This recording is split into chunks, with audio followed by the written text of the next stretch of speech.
Thank you, Mr Speaker. I second the motion. Scrutiny is extinct under this government. It's very clear and they ought to be ashamed of themselves. Seat, the Leader of the House. That the member no longer be heard. Question is the member for Griffith be no further heard. All those of that opinion say aye. The contrary, no. I think the ayes have it. Division required. Ring the bells for 1 minute. We are at a unique point in human history. We can either, on the one hand, improve the standard and quality of life of all mankind, or we can destroy the planet as we know it. It is truly tragic. I can't tell you how it feels to wake up every morning smelling the smoke of my country burning for month after month, and knowing that we could have done something about this had we started 10, 15 years ago. One of the greatest challenges we face is climate change and the threat it poses to the environment. In December last year, after many years' delay, Australia ratified the Kyoto Protocol.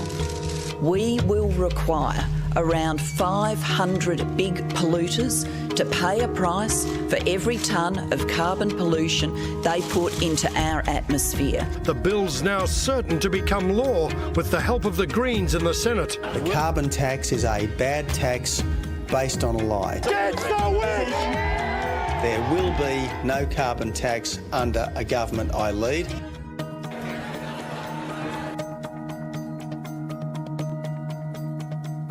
The first act of the new Conservative government in 2013 was to sack me and my commissioners and to take down our website. The PM was in Port Moresby, telling Pacific Island nations he's very concerned about the prospect of them succumbing to rising sea levels. Yeah, what is it? Anything you're about to be, have water lapping at your hands? 2015 and 2016 have seen a quite shocking acceleration in surface temperatures, ocean temperatures. The first few months of 2016 have been pushing 1.5 degrees above the pre-industrial average.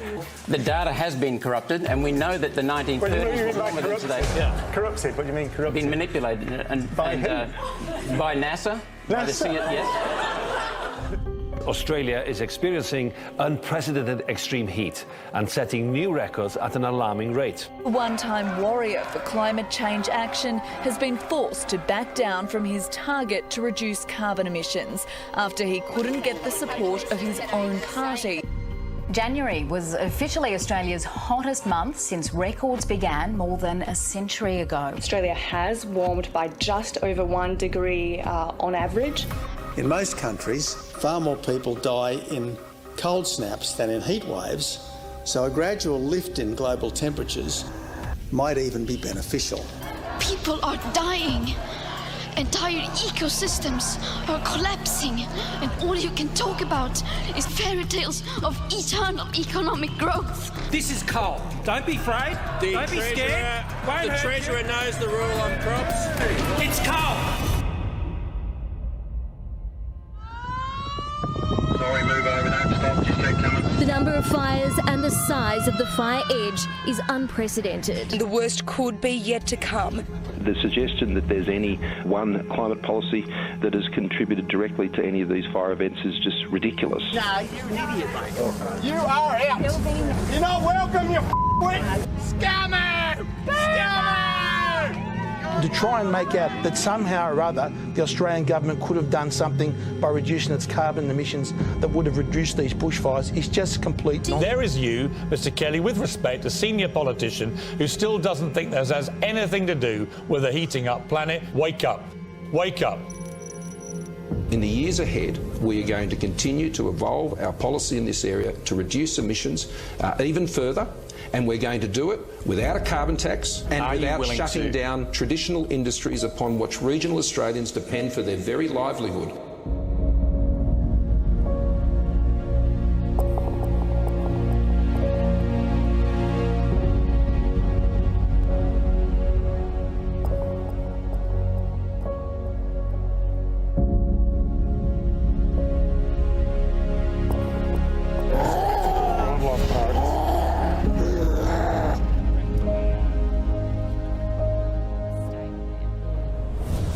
Look at all those years and the political football back and forth that climate change became, it looks at the moment like just maybe we're moving past that, but I don't know. I go back to 2007. My worry is that it looked like it then. When Kevin Rudd came in, even John Howard in defeat was advocating an emissions trading scheme, and it ended up being a mirage. And look at the 12 years since. I worry that history is going to repeat itself. Do you know what, Pevio? I reckon this time's different. I reckon back then it was more of an ideological understanding of politics. This time something's changed. More removed from people's lives? Do you know what? I think you could look at the drought and you could have compassion. You could look at bushfires and you could say that's awful. When you've got people in CBD whose children are getting cortisone injections to stop them from getting asthma, when you've got people watching our incredible, beautiful native animals possibly getting to the point of being endangered, I think something has switched. And I now hope that the country's now going, do you know what? This is not just an environmental cost. This is not just an economic cost. This is a social cost. There are people that will be scarred for this for life. And I think for the first time we've always spoken about climate refugees. People have just thought this pie-in-the-sky idea of that happens in third world countries. When those kids were crying, starving in Malakuta and stranded on the beach, couldn't get out, I reckon for the first time Aussies looked at themselves and went, do you know what? They went, shit, this is real. I hope you're right. I mean, Catherine, you're from Queensland. Is that the view up there? That's where the coalition did best at the last election. Well, Queensland is a great place to live. You've got to know that. You've also got to know a bit about the election result and the nature of Queensland. It's a very decentralised state. Primary industry is a major employer, agriculture as well, but so is tourism. We've got a major natural asset right up the coast of Queensland, which people are keen to protect. I think you've also got to remember just the number of people employed by mining. And, you know, I grew up in Mount Isa, I've lived in Gladstone, I have friends and family in southeast Queensland that are employed by the mining sector. That said, you have people in places like Townsville which have been battling high unemployment for a long time, now staring down the barrel of uninsurable homes because the scale of the disaster that Queensland deals with is likely getting worse. No cuts to education, no cuts to health, no change to pensions, no change to the GST, and no cuts to the ABC or SBS.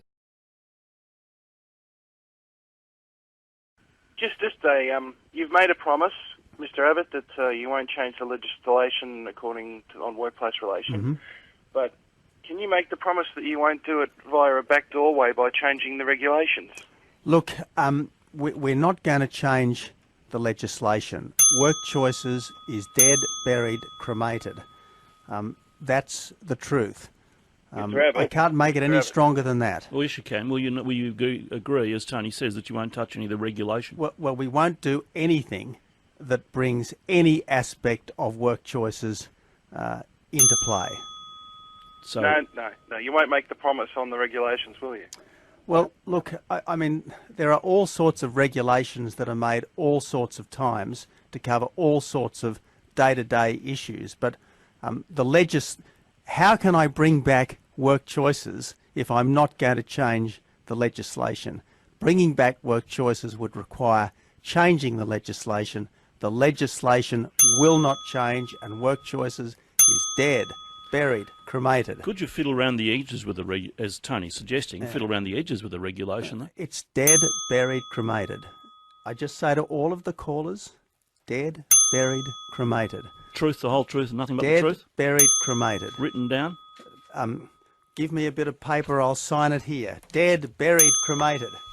Dead, buried, cremated. That's all the words I want. Dead, buried, cremated. Work choices. Dead, buried, cremated. And a signature and a date. This is the first contract of the election campaign, and it's an awful gimmick, but it's my fault. It's the 19th today, isn't it? That's about the 19th, yeah. There you go. Well, you can frame that. Work choices. Dead, buried, cremated. One of your major policies, the National Broadband Network, is in the news today. Its CEO says it may never turn a profit. There are acres of customer complaints. Well, Lee, you know as well as I do, that's a grossly unfair question, because what we launched as the National Broadband Network was fibre optic to the premises, nationwide, because it would be that model which actually delivered the revenue stream long term to make the NBN financially sustainable. And it was that on which it was modelled. So what did Abbott and Turnbull then do? They turned it on its head and made it fibre optic, not to the premises, but to the node, that mystical point somewhere in the neighbourhood. Position adopted by the Conservatives in the 2013 election seems to have been identical with that preferred by News Limited. The News Limited did not want fibre optic to the premises, and the reason they didn't want that was because it would provide direct competition to the Foxtel cable television network in this country from service delivery companies like Netflix. Our NBN train wreck. It was supposed to make Australia an internet world leader. Instead, we're a laughingstock. An astonishing admission from the Prime Minister today on our troubled NBN, describing it as a train wreck. But there have been real problems with people not getting the speeds that they believe they're paying for, or that they have paid for. Malcolm Turnbull says he rescued the country from a calamity under Labor. It was a folly, the way the Labor Party set it up, and we are sorting it out. But that was 4 years ago, and he admits his product is still far from perfect. I am determined to ensure that we address those issues and that people get the speeds they have paid for. Labor's original plan was to lay high-speed optic fibre cable to every home. To cut costs, the coalition opted for laying fibre to a neighbourhood hub or node, with copper wire running from there to each home.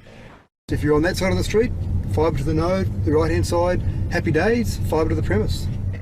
What I said in the lead up to the election was that our goal was to ensure that everybody had access to at least 25 megs by 2016. What I said in the lead up to the election.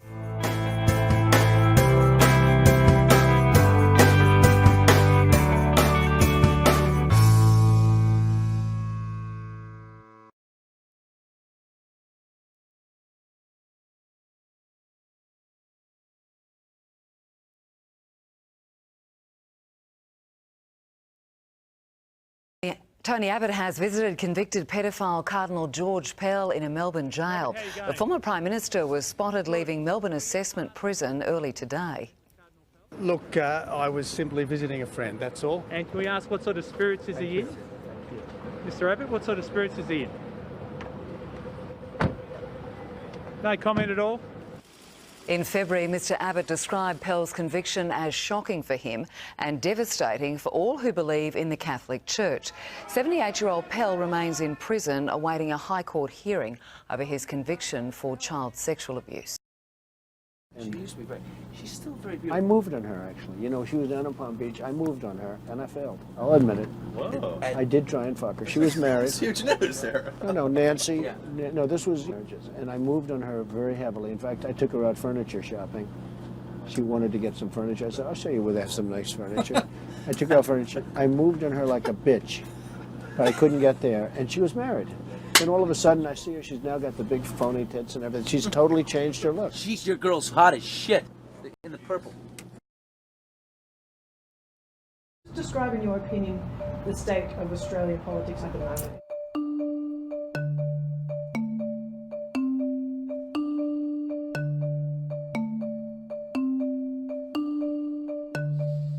Gee, there's one word that comes to mind. Let me think of another couple more appropriate words. Do you want to go first? Yeah, I just wish that they'd just get on with it and try to manage the country. The state of Australian politics at the moment is in a bit of a mess. I think that people are losing faith in politicians, and especially the election itself. Mostly because it doesn't matter who we pick. They're going to get them off the top position in a week or two. If we're lucky, maybe in a month. Well, I suppose it's fair to say that I, like many, are a bit, somewhat disillusioned. Pressures to perform on politicians are significant and probably much greater than they used to be. To me, I just couldn't understand why someone supports one person one day and the next day they could change their mind and say, I don't support you anymore, I want to support another person. I think it's quite funny, and I just thinking, do they really put the national interest first, or do we have something else in mind and the one trying to achieve something else? I guess in terms of Australian politics, I find it really confusing. I think it's had a lot of issues in the past 3 years. We've had a lot of changes and it's really hard to follow. I like more international politics. It's a little bit more exciting what's going on in America. Are you sure? Yeah, we had plenty prime minister in recent times, yes, and doesn't seem to make much difference. I think because of those changes in the prime ministers, I've just disconnected from it. How do I connect with politics? How do I trust them? The Liberal Party, it's moving deck chairs on the Titanic, isn't it, really? I mean, you see it in the way that the seat of Prime Minister has changed hands a billion times. None of them have actually had a goal in mind. It's mostly just become Prime Minister and then they become Prime Minister and it's kind of, well, what do we do now? When you're watching this news, in the Parliament House, there's lots of arguments going on. As a ordinary person, and I don't think it will affect us. I'm not by that, I'm not bothered about what they do. It's their own business. As voters, I think we should just step back and appreciate how all of this political discourse is just a natural and healthy byproduct of democracy, how it allows for many different opinions to come together and try to work out a solution that's in the community's best interest. I think it becomes a problem where certain politicians apply the personal ego to the political process, which is intended and designed for community input and community benefit. Dear politicians, what I want to tell you, Prime Minister and everybody at the top and everybody in between and everybody in the House, we are the people who are voting for you. What are you doing for us? There's a lack of consistency perhaps and to some extent a lack of integrity. But on the other hand, there seems to be more involvement. People are concerned. People are, I think, talk politics more than they might have done. I think majority Australians should appreciate a government, a sensible government, whether it's right or whether it's left, and they should be focusing on doing the right thing for the country. The government is just so slow and so conservative, and let's actually stand for issues that are in society now. I hope that this Prime Minister that we have now is going to be a good Prime Minister, but he won't be long maybe. It's almost like voting for the lesser evil. I mean, you were talking before about a little bit of direction, a little bit of inspiration. I'd say a little bit of guts. Well, it's very hard. I'm not expecting much. Just being honest, I'm not expecting much. Give us clear direction and lead the country. And let's get on and do the job. Let's make Australia great. No, you better not say that.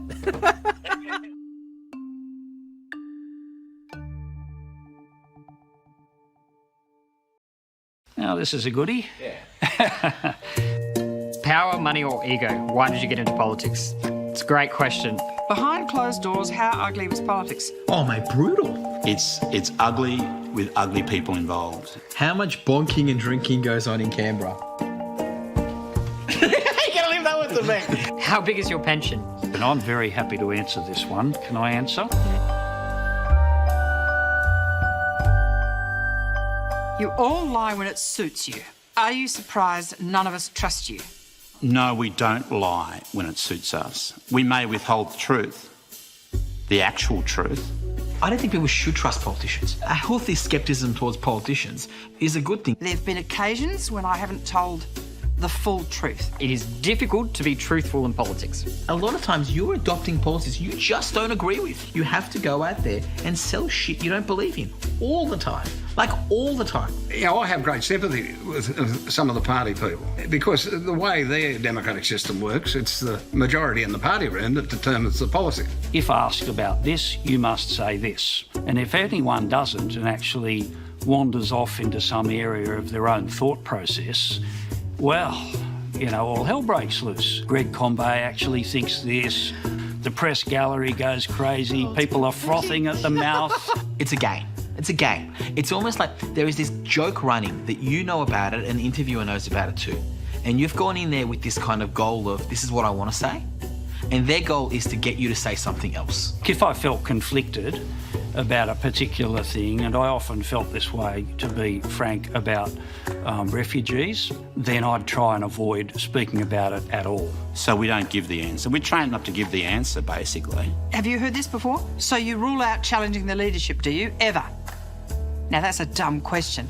Why should someone say yes to that? They might be there in 5 years' time, and someone will come back and say, you lied 5 years ago. And what they want you to say is, no, I don't rule it out, so they can say, leadership's still on. And you've got to play the game. So that's why people are very careful about what they say and very conscious about the 6-second grab, no matter what sort of question that they're asked.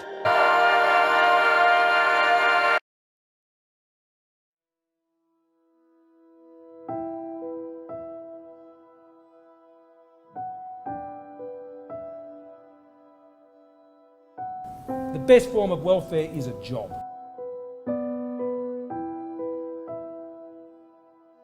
This government is just treating us all as scum. There's no two ways about it.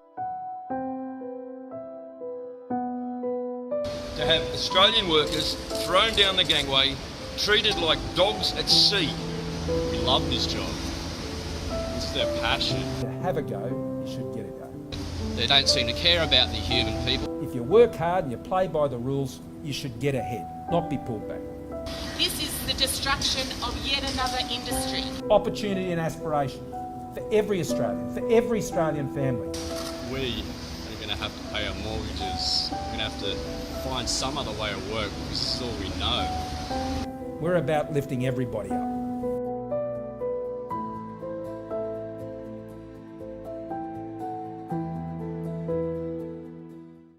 What do you feel about the place of the church in Australia now, with so much social change? It's difficult. I'm not a pastor. I'm a Prime Minister. And you'll hear lots of things from lots of people this week. What my request is love, and have your congregations reach out and love those around. This country needs more love, less judgment. I was going to ask you about freedom of religion without me having to your policy or anything, but do you believe that it will be secured for churches to feel safe in terms of their beliefs?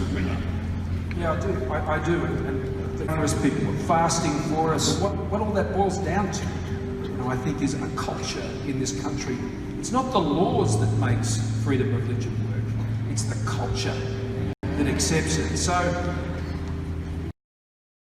there's a Department of Treasury in heaven that God is watching over everything you do, and you are storing up eternal treasure that will go so far beyond, I think, that we can even begin to imagine. You need to send in $3,500. You need to send in $35,000. You need to send in that $100,000 check. If you do not write that P.O. box and you do not call that toll-free number and you do not become a ministry of sustainer, you will never see sustainment in your life, and your dream will die, your call will die.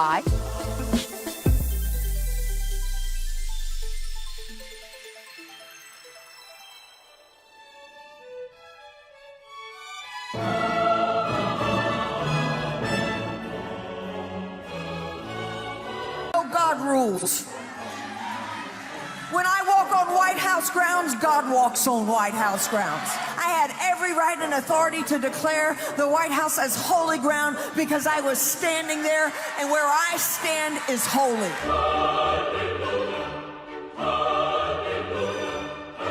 Hey! Modarabaka sakatara baka sakatara. I've always seen Parliament as a disadvantage, frankly, for sitting governments. Whatever happens, however messy it looks, tough decisions that need to be made are always sheeted home to the government of the day.